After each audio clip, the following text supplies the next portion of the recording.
अभी हम डिलम्ब लगन यूनियन काउंसिल के अंदर आ गए हैं और चेयरमैन साहब मौजूद हैं, नवाज जुल्ला साहब। अभी हम उनसे बात करेंगे और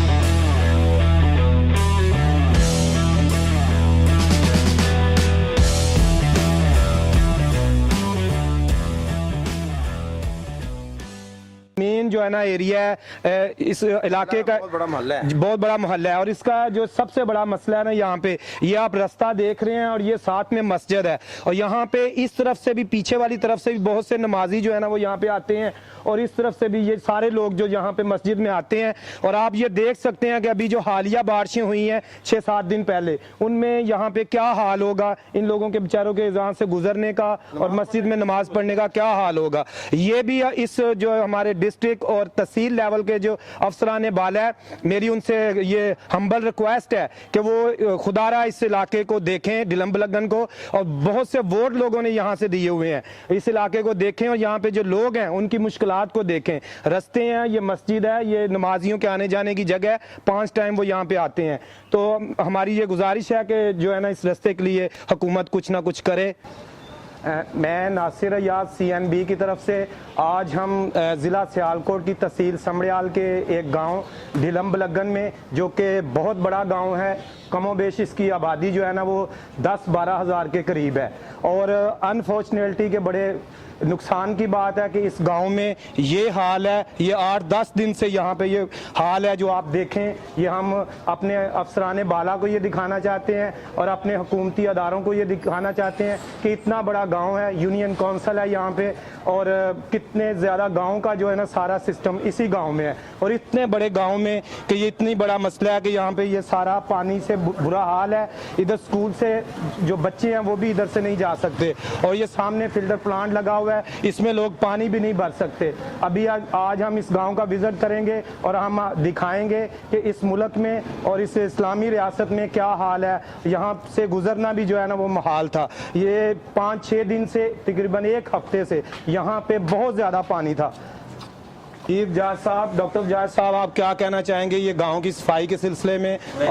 मैं इस बारे में कुछ नहीं कह सकता, क्योंकि ना तो हमारी अपर अथॉरिटीज़ कुछ करती हैं, ना ही जिनके लिए हमने चेयरमैन को वोट वगैरह कास्ट किए हैं उन्होंने हमारे लिए आज तक कुछ किया है। ठीक है, ये बुरी हालत पड़ी हुई है सीवरेज, आप देख सकते हैं 5-6 दिन हो गए हैं। ठीक है, मुसलसल इसी तरह हमें ये बियर करना पड़ रहा है कि ना तो इधर कोई कस्टमर इधर आ सकता है, ना पेशेंट आ सकता है कोई।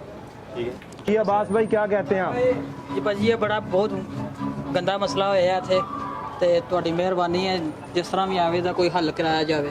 जी, हुकूमती सतह ते होना चाहिए हल। जी बिल्कुल, हाँ जी, होना चाहिए। ज़ाहिर है एडा वड्डा पिंड है, इन्हें वोट दिते ने तो जरूर होना चाहिए कुछ ना कुछ। तुसी कुछ कहना चाहते हो बुजुर्गो? जनाब जी हल करना यूनियन काउंसिल डिलम्ब लगन गंदा पानी मुकर्रर करवाएगा गवर्नमेंट। जी चलो, तुहाडी एक गल जिहड़ी अफसराने बाला तक कुत्ते पहुंच दी है, अगो जो करेंगे। अभी हम डिलम्ब लगन यूनियन काउंसिल के अंदर आ गए हैं और चेयरमैन साहब मौजूद हैं, नवाज जुल्ला साहब। अभी हम उनसे बात करेंगे। और हिस्सा है जो मेन डिलम्ब लगन का, ये जो अनारकली बाजार है, इसका ये मेन हिस्सा है। इसमें भी 6-7 दिन से यहाँ पे बहुत ज़्यादा पानी था और आप देख सकते हैं कि यहाँ पे ये लोग अपनी मदद आपके तहत, कुछ लोग जो है ना वो सारा पानी की और ये सारी क्लीनिंग और सफाई जो है ना वो कर रहे थे। ये आप देख सकते हैं यहाँ पे अपनी मदद आपके तहत लोग जो है ना वो सारे काम कर रहे हैं। जी, पानी के बारे में की कहना चाहोगे तुसी? पानी होना चाहिए, सफाई होनी चाहिए। जिंदाबाद। हाँ जी भाई, सफाई होनी चाहिए, नहीं होनी चाहिए बाजारां दी? नहीं होनी चाहिए। अपनी मदद अपने तहत लगे, कोई बंदा अपनी मदद आपके तहत लोग कह रहे हैं।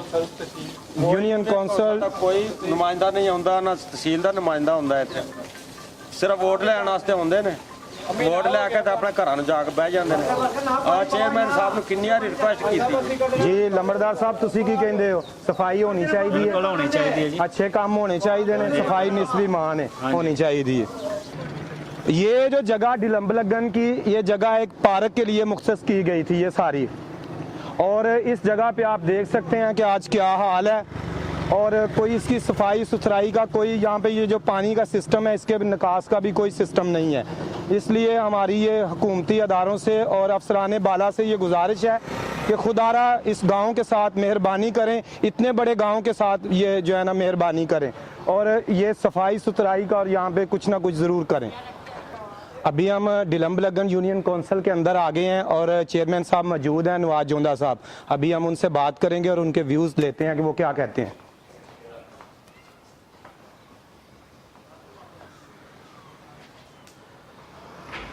जी, नवाज जोंदा साहब जो है ना वो अपने ख्यालात जो है ना उनका इजहार करेंगे।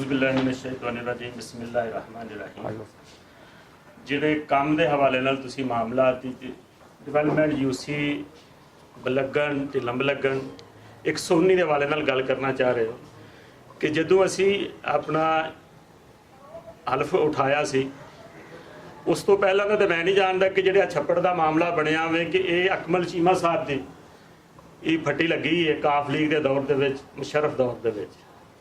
ਉਸ ਤੋਂ ਬਾਅਦ ਕਿ ਜਿਹੜਾ ਸਾਨੂੰ ਦੌਰਾਨੀਆ 1 ਸਾਲ ਦਾ ਮਿਲਿਆ ਸੀ ਉਹਦੇ ਵਿੱਚ ਤਕਰੀਬਨ 10 ਕਰੋੜ ਰੁਪਈਆ ਯੂਸੀ 119 ਦੇ ਵਿੱਚ ਐਮਪੀਏ ਔਰ ਐਮਐਨਏ ਹਜ਼ਰਾਤ ਵੱਲੋਂ ਏਡੀਪੀ ਦੀ ਸਕੀਮ 7 ਕਰੋੜ ਦੀ ਰਾਣਾ ਸ਼ਮੀਮ ਸਾਹਿਬ ਦੀ ਸੀ, ਐਮਪੀਏ ਸਾਹਿਬ ਦੀ ਵੀ ਸੀ।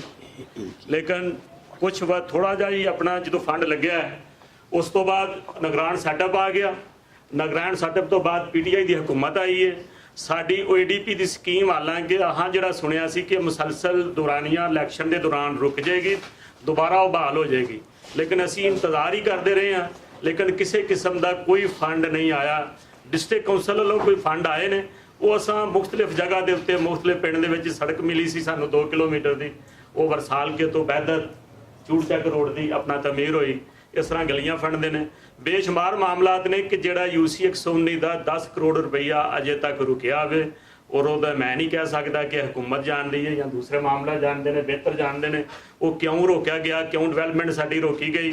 ਮੁxtਲਿਫ ਜਗ੍ਹਾ ਤੇ ਸਾਡੇ ਟੈਂਡਰ ਹੋਏ ਨੇ, ਆਪਣਾ ਦਰਬਾਰ ਰੋਡ ਦਾ ਸੀ, ਬਲੱਗਣ ਅੱਡੇ ਤੋਂ ਲੈ ਕੇ ਇਸ ਤਰ੍ਹਾਂ ਚੂੜਚੱਕ ਤੋਂ ਸੀ, ਕੰਗ ਬਰਿਆਰ ਦੇ ਸਨ, ਉਹ ਸਾਰੇ ਦੇ ਸਾਰੇ ਜਿਹੜੇ ਨੇ ਟੈਂਡਰ ਲੱਗੇ ਸਨ, ਉਹ ਟੈਂਡਰ ਜਿਹੜੇ ਨੇ ਉਹ ਕੈਂਸਲ ਹੋ ਗਏ।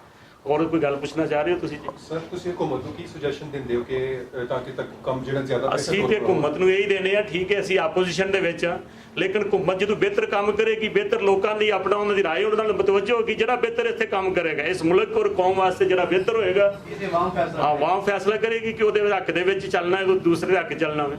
ਸਰ ਜਿਸ ਤਰ੍ਹਾਂ ਉਹਨੇ ਪਾਰਕ ਹੈ ਜੀ ਜੀ ਔਰ ਪਾਰਕ ਮਕੇ ਤਮੀਰ ਨਹੀਂ ਹੋ ਸਕਿਆ, ਇਸ ਗੱਲ ਨੂੰ ਵੀ ਤਕਰੀਬਨ 15 ਸਾਲ ਹੋ ਗਏ ਨੇ। ਸਾਰੇ ਕਾਗਜ਼ਾਂ 'ਚ ਸਾਨੂੰ ਤੇ ਨਹੀਂ ਇਹ ਪਤਾ ਕਿ ਪਾਰਕ ਹੈ, ਸਾਨੂੰ ਤੇ ਪਤਾ ਹੈ ਛੱਪੜ ਹੈ, ਠੀਕ ਹੈ ਜੀ, ਇਹ ਰੂੜਗੜੇ ਦੀ ਜਗ੍ਹਾ ਹੈ ਜਾਂ ਦੂਸਰੀ ਹੈ, ਸਾਨੂੰ ਨਹੀਂ ਇਲਮ ਦੇ ਵਿੱਚ। ਸਾਡੇ ਕੋਲ ਜੇ ਤੱਕ ਡਾਕੂਮੈਂਟ ਆਏ ਕਿ ਪਾਰਕ ਹੈ, ਅਸੀਂ ਵੀ ਪਾਰਕ ਦੇ ਨਾਂ ਤੋਂ ਸੁਣ ਕੇ ਅਸੀਂ ਵੀ ਡਿਵੈਲਪਮੈਂਟ ਇਹਦੇ ਵਾਸਤੇ ਅਸੀਂ ਵੀ ਆਪਣਾ ਜ਼ਿਲ੍ਹਾ ਕੌਂਸਲ ਦੇ ਵਿੱਚ ਇਹ ਪ੍ਰਪੋਜ਼ਲ ਵੀ ਦਿੱਤੀ ਸੀ, ਉੱਥੇ ਆਪਣਾ ਇਹ ਰੱਖਿਆ ਸੀ ਕਿ ਸਾਨੂੰ ਕਮ ਸੇ ਕਮ ਇਹਦੇ ਵਾਸਤੇ ਫੰਡ ਦਿੱਤਾ ਜਾਏ ਕਿ ਅਸੀਂ ਇਹਨੂੰ ਪਾਰਕ ਬਣਾ ਸਕੀਏ।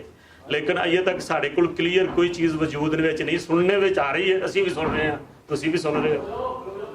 ਅੱਛਾ ਮਤਲਬ ਲੋਕਾਂ ਨੂੰ ਉੱਥੇ ਸਾਰਿਆਂ ਨੂੰ ਪਤਾ ਹੈ ਕਿ ਇਹ ਪਾਰਕ ਹੈ ਤੇ ਲੇਕਿਨ ਹਕੂਮਤੀ ਕਾਗਜ਼ਾਂ ਦੇ ਵਿੱਚ ਇਹ ਜਿਹੜਾ ਛਪੜੀ ਹਾਂਜੀ ਮੇਰੇ ਇਲਮ ਦੇ ਵਿੱਚ ਤੇ ਹੈ ਤੁਹਾਡੇ ਇਲਮ ਦੇ ਮੁਤਾਬਕ ਛਪੜੀ ਹਾਂਜੀ। ਤੇ ਮਗਰ ਤੁਸੀਂ ਜਿਹੜੇ ਮੈਂ ਉਤਲੇ ਜਿਹੜੇ ਆਫੀਸਰਸ ਬੈਠੇ ਨੇ ਉਹਨਾਂ ਨੂੰ ਕੀ ਤੁਸੀਂ ਕਹਿਣਾ ਚਾਹੁੰਦੇ ਹੋ ਕਿ ਜਾਂ ਅਗਰ ਤੁਸੀਂ ਅਗਰ ਐਪਲੀਕੇਸ਼ਨ ਦਿੱਤੀ ਹੈ ਆਪਣੇ ਤੌਰ ਤੇ ਉਹ ਅਗਰ ਮੁਤਲਕਾ ਬੰਦੇ ਅਗਰ ਇਹਨੂੰ ਫੋਕਸ ਕਰਨ, ਉਹ ਤੁਹਾਨੂੰ ਫੰਡ ਜਾਰੀ ਕਰਨ, ਤੇ ਤੁਹਾਡਾ ਕੀ ਪਲਾਨ ਹੈ ਕਿ ਇਹਨੂੰ ਪ੍ਰੋਪਰ ਪਾਰਕ ਬਣਾਉਣਾ ਕਿ ਜਾਂ ਇਹਨੂੰ ਐਸੀ ਤਰ੍ਹਾਂ ਹੀ ਛੱਡ ਦੇਣਾ? ਨਹੀਂ ਸਾਡਾ ਤੇ ਬਹੁਤ ਜ਼ਿਆਦਾ ਇਹਦੇ 'ਚ ਆਪਣਾ ਜ਼ਿਹਨ ਹੈ ਕਿ ਇਹਨੂੰ ਮਾਮਲਾਤ ਕਰਕੇ, ਕਿਉਂਕਿ ਯੂਸੀ ਜਿਹੜੀ ਆਪਣਾ ਢਿੱਲਮ ਲੱਗਣ ਹੈ ਇਹਦੇ 'ਚ ਕਿਸੇ ਕਿਸਮ ਦੀ ਫੰਡ ਨਹੀਂ। ਅਗਰ ਹਕੂਮਤ ਆਪਣਾ ਬਲਦੀਆਤ ਅਦਾਰੇ ਖਤਮ ਹੋ ਜਾਣ ਤੇ ਫੰਡ ਨਹੀਂ ਆਉਂਦੇ। ਅਸੀਂ ਤੇ ਚਾਹ ਰਹੇ ਹਾਂ ਕਿ ਇਹਨੂੰ ਆਪਣਾ ਜਿਹੜੀਆਂ ਨਾ ਮੁਖਤਲਿਫ ਦੁਕਾਨਾਂ ਬਣਾ ਕੇ ਲੋਕਾਂ ਦੇ ਵਾਸਤੇ ਜਿਹੜਾ ਨਾ ਖੁਸ਼ੀ ਗਮੀ ਵਾਸਤੇ ਕੋਈ ਜਗ੍ਹਾ ਬਣਾਈ ਜਾਏ ਜਾਂ ਪਾਰਕ ਦੇ ਇਸਤੇਮਾਲ 'ਚ ਆਈਏ, ਇੱਥੋਂ ਜਿਹੜਾ ਨਾ ਗੰਦ ਵੀ ਖਤਮ ਹੋ ਜਾਏ ਔਰ ਲੋਕਾਂ ਨੂੰ ਸਹੂਲਤ ਇੱਥੋਂ ਮਿਲਣੀ ਚਾਹੀਦੀ ਹੈ। ਬਿਲਕੁਲ ਬੇਸ਼ੱਕ। ਤੇ ਮਗਰ ਜਦੋਂ ਤੁਹਾਡਾ ਫੰਡ ਜਿਹੜਾ ਜਾਰੀ ਹੋਏਗਾ ਤੇ ਤੁਹਾਡਾ ਪਲਾਨ ਹੈ ਇਹ ਕਿ ਇਹਨੂੰ ਅਸੀਂ ਪ੍ਰੋਪਰ ਪਾਰਕ ਜਿਹੜਾ ਹੈ ਉਹ ਬਣਾਈਏ? ਹਾਂਜੀ ਜੋ ਵੀ ਆਵਾਮ ਦੀ ਸਹੂਲਤ ਇਸ ਇਲਾਕੇ ਦੀ ਹੈ ਪਿੰਡ ਵਾਸਤੇ ਬਿਹਤਰ ਚੀਜ਼ ਹੋਏਗੀ ਉਹ ਕਰਾਂਗੇ ਇਨਸ਼ਾਅੱਲਾ। ਅੱਛਾ ਸਰ, ਰਾਏ ਦੇ ਨਾਲ ਅਸੀਂ ਹੋਰ ਦੁਬਾਰਾ ਅਸੀਂ ਗਏ ਸਾਂ ਮੁਖਤਲਿਫ ਗਲੀਆਂ ਦੇ ਵਿੱਚ, ਜੀ ਜੀ, ਮਤਲਬ ਕਿ ਉਹਦੇ ਕੁਝ ਘਰ ਐਸੇ ਸਨ ਕਿ ਉਹਨਾਂ 'ਚ ਜਿਹੜਾ ਨਾਲੀਆਂ ਦਾ ਪਾਣੀ ਜਿਹੜਾ ਹੈ ਉਹ ਲੋਕਾਂ ਦੇ ਘਰਾਂ 'ਚ ਵੜਿਆ ਹੋਇਆ ਹੈ। ਸਰ ਗੱਲ ਇਹ ਵੀ ਕਿ ਸੀਵਰੇਜ ਸਿਸਟਮ ਨੇ ਜਿਹਦੇ ਤੋਂ ਕੰਮ ਗਾਇਬ ਆਏ, ਅਸੀਂ 1 ਸਾਲ ਦੇ ਵਿੱਚ 10 ਤੋਂ 15 ਦਫਾ ਜਿਹੜੀ ਨਾ ਸ਼ੱਕਰ ਮਸ਼ੀਨ ਡਿਸਟ੍ਰਿਕਟ ਕੌਂਸਲ ਕੋਲ ਸ਼ੱਕਰ ਮਸ਼ੀਨ ਕੋਈ ਨਹੀਂ। ਅਸੀਂ ਮਿਊਨਿਸਪਲ ਕਮੇਟੀ ਹਾਂ ਜੀ ਡਿਸਟ੍ਰਿਕਟ ਕੋਲ ਅਸੀਂ ਰਿਕਵੈਸਟ ਕਰਨੇ ਆ, ਉਹ ਆਉਂਦੀਆਂ ਨੇ, ਲੇਕਿਨ ਲੋਕਾਂ ਨੂੰ ਇੰਨੀ ਅਗਾਈ ਨਹੀਂ। ਆਪਣੀ ਸਬਜ਼ੀ ਕੱਟ ਕੇ ਬੱਚਿਆਂ ਦੇ ਬੈਗ ਜਿਹੜੇ ਸਕੂਲ ਦੇ ਨੇ ਉਹ ਆਪਣਾ ਸੀਵਰੇਜ ਦੇ ਵਿੱਚੋਂ ਨਿਕਾਲੇ ਜਾਂਦੇ ਨੇ, ਪੈਂਪਰ ਵਿੱਚ ਸਿੱਟੇ ਜਾਂਦੇ ਨੇ। ਜਿੰਨਾ ਗੰਦੇ ਉਹਦੀ ਸਫਾਈ ਅਗਰ ਨਹੀਂ ਹੀ ਆਪਣੇ ਘਰ ਦੀ ਸਫਾਈ ਨਹੀਂ ਰੱਖਾਂਗੇ ਤੇ ਕਿਸ ਤਰ੍ਹਾਂ ਮਾਮਲਾ ਚੱਲਣਗੇ। बिल्कुल ऐसे तरह ही है। हाँ जी। दूसरा वाइस चेयरमैन साहब भी बैठे हैं, शाहिद सलाम साहब, ਉਹਨਾਂ ਦੇ ਪਿੰਡ ਦੇ ਉਹਨਾਂ ਦੇ ਵੀ ਜਿਹੜਾ ਨਾ ਅਸੀਂ ਲੈਣੇ। ਠੀਕ ਹੈ, ਮੈਂ ਕਹਿੰਦਾ ਤੁਹਾਡੀ ਗੱਲ ਨਾਲ ਲੱਗ ਰਹੀ ਹਾਂ ਕਿ ਕੁਝ ਲੋਕਾਂ ਦਾ ਵੀ ਕਸੂਰ ਹੁੰਦਾ ਹੈ, ਲੇਕਿਨ ਤੁਹਾਡਾ ਇੱਥੇ ਮੈਨੇਜਮੈਂਟ ਜਿਹੜੀ ਹੈ ਉਹ ਇੱਕ ਪ੍ਰੋਪਰ ਤਰੀਕੇ ਨਾਲ ਅਗਰ ਹੋਏ। ਮੈਂ ਕੁਝ ਮਹਿਸੂਸ ਕੀਤਾ ਸੀ ਕਿ ਜਿਸ ਤਰ੍ਹਾਂ ਤੁਸੀਂ ਕੁਝ ਲੋਕ ਜਿਹੜੇ ਨੇ ਉਹ ਪ੍ਰੋਪਰ ਆ ਕੇ ਕੰਮ ਨਹੀਂ ਕਰਦੇ ਪਏ, ਜਿਸ ਤਰ੍ਹਾਂ ਯੂਨੀਅਨ ਕੌਂਸਲ ਦੇ ਹਵਾਲੇ ਨਾਲ ਥੱਲੜੇ ਲੈਵਲ ਦੇ ਜਿਹੜੇ ਬੰਦੇ ਹੁੰਦੇ ਨੇ, ਤੇ ਕੀ ਤੁਸੀਂ ਉਹਨਾਂ ਨੂੰ ਮੋਨੀਟਰ ਨਹੀਂ ਕਰਦੇ ਕਿ ਆ ਕੇ ਪ੍ਰੋਪਰ ਤਰੀਕੇ ਨਾਲ ਕੰਮ ਕਰਨ? ਅਗਰ ਕੁਝ ਅਗਰ ਪ੍ਰੋਬਲਮਸ ਨੇ ਤੇ ਉਹ ਟਾਈਮ ਦੇ ਨਾਲ ਆ ਕੇ ਤੇ ਉਹਦੀ ਸਫਾਈ ਕਰ ਜਾਣ, ਜਾਂ ਲੋਕ ਜਿਹੜੇ ਨੇ ਉਹ ਤੰਗ ਨਾ ਹੋਣ। ਸਾਰੇ ਇੱਕ ਬੰਦਾ ਵੀ ਯੂਨੀਅਨ ਕੌਂਸਲ ਦੇ ਮੁਤਲਕਾ ਨਹੀਂ, ਕੋਈ ਇੱਕ ਬੰਦਾ ਵੀ ਨਹੀਂ। ਨਹੀਂ, ਖਾਸ ਤੌਰ ਤੇ ਜਿਹੜੇ ਸਫਾਈ ਮਿਊਨਿਸਪਲ ਕਮੇਟੀਆਂ ਜਿਹੜੀਆਂ ਨੇ ਜਾਂ ਟਾਊਨ ਕਮੇਟੀਆਂ ਜਿਹੜੀਆਂ ਨੇ ਉਹਨਾਂ 'ਚ ਲੇਬਰ ਹੁੰਦੀ ਹੈ, ਲੇਕਿਨ ਯੂਸੀ ਢਿਲਮ ਲੱਗਣ ਦੇ ਵਿੱਚ ਇੱਕ ਫਰਦ ਵੀ ਨਹੀਂ। ਠੀਕ ਹੈ, ਮੈਂ ਕਿ ਇਹ ਵੀ ਹੁਣ ਤੁਹਾਡੀ ਪ੍ਰੋਬਲਮ ਹੈ ਜਾਂ ਕਹਿ ਲਓ ਕਿ ਕਮੀ ਹੈ, ਤੇ ਇਹ ਵੀ ਤੁਸੀਂ ਮੈਂ ਕਿ ਸੁਜੈਸ਼ਨ ਜਿਹੜੀ ਉਹ ਦੇ ਸਕਦੇ ਹੋ ਕਿ ਤੁਹਾਨੂੰ ਇੱਥੇ ਡਿਪਾਰਟਮੈਂਟ ਬਣੇ। ਅਸੀਂ ਤੇ ਬਹੁਤ ਜ਼ਿਆਦਾ ਦਫਾ ਰਿਕੁਐਸਟ ਕੀਤੀ ਹੈ ਡਿਸਟ੍ਰਿਕਟ ਕੌਂਸਲ ਕਮ ਸੇ ਕਮ ਸਾਨੂੰ 5-6 ਬੰਦੇ ਦਿੱਤੇ ਜਾਣ। ਅਸੀਂ ਹੋਰ ਪਿੰਡ ਦਾ ਤੇ ਨਹੀਂ, ਸਿਰਫ ਢਿਲਮ ਲੱਗਣ ਵਾਸਤੇ ਜਿਹੜੀ ਹੈ ਨਾ, ਇਹ ਕਿਉਂਕਿ ਵੱਡਾ ਕਸਬਾ ਹੈ, ਇੱਥੇ ਜਿਹੜੀ ਇੱਕ ਸਹੂਲਤ ਸਾਨੂੰ ਦਿੱਤੀ ਜਾਏ, ਲੇਕਿਨ ਅਜੇ ਤੱਕ ਕੋਈ ਵੀ ਨਹੀਂ ਮਿਲਦੀ। ਮੇਰਾ ਖਿਆਲ ਹੈ ਤਹਿਸੀਲ ਲੈਵਲ ਤੇ ਸਭ ਤੋਂ ਵੱਡਾ ਪਿੰਡ ਹੈਗਾ। ਅਗਰ ਤੁਸੀਂ ਆਪਣੇ ਤੌਰ ਤੇ ਕੋਸ਼ਿਸ਼ ਕਰਕੇ ਅਗਰ ਇਹ ਸਾਨੂੰ ਤੁਸੀਂ ਅਸੀਂ ਮਦਦ ਕਰਕੇ ਇਹ ਮਾਮਲਾ ਸਾਡਾ ਹੱਲ ਹੋ ਜੇ, ਅਸੀਂ ਤੇ ਇਹਦੇ ਵਾਸਤੇ ਬੜਾ ਪਰੇਸ਼ਾਨ ਹਾਂ। ਸ਼ੁਕਰੀਆ। जी शुक्रिया नवाज जोंदा साहब, चेयरमैन साहब, वाइस चेयरमैन साहब भी बैठे ने, शायद इस्लाम साहब, क्योंकि उन्होंने भी ये पिंड है। मैं चाहांगा कि वो भी अपना जो भी पिंड के बारे या सफाई सुथराई के बारे खास करो कहना चाहते हैं तो कह सकते हैं। बिस्मिल्लाहिर्रहमानिर्रहीम। सर, ये डिस्ट्रिक्ट काउंसिल की तरफ से जो है ना पॉइंट बताए गए थे, हमने वो बोर्ड भी लगाए हुए हैं, लेकिन लोग जो है ना अपनी जिम्मेदारी नहीं समझ रहे। जो 2-3-4 पॉइंट हैं उन पे कूड़ा करकट नहीं फेंकते, वो अपने घर से बाहर बाज़ारों में भी कोई बंदा जो है ना अपनी जिम्मेदारी समझने के लिए तैयार नहीं है, तो इसकी वजह से ये मामला बन रहे हैं। तो इंशाल्लाह हम भी कोशिश कर रहे हैं, जो मामला होंगे इंशाल्लाह क्लियर करेंगे। आप लोगों को क्या पैगाम देना चाहते हैं ताकि हर काम जो है एहसन तरीके से और अच्छे तरीके से चलता रहे? सर, पैगाम तो लोगों के लिए यही है कि अपनी जिम्मेदारी समझे, जो मेन पॉइंट बने हुए हैं उधर कूड़ा करकट फेंकें। अपने जो है ना अब इधर मेन सीवरेज लाइन से सराने तक निकाले गए हैं, उधर से शक्कर मशीन लेके आए हैं, 2-3-4 दफ़ा जो है ना इस तरह सराने तक जो है ना उनसे निकले हैं। वो पाइपलाइन बंद हो जाती है, उसका ये मसला तो नहीं है कि चेयरमैन वाइस चेयरमैन लोगों को आगाही कर सकता है ना। अब लोग अपनी जिम्मेदारी नहीं समझते, हर चीज़ जो है ना वो सीवरेज पाइपलाइन में डाल देते हैं।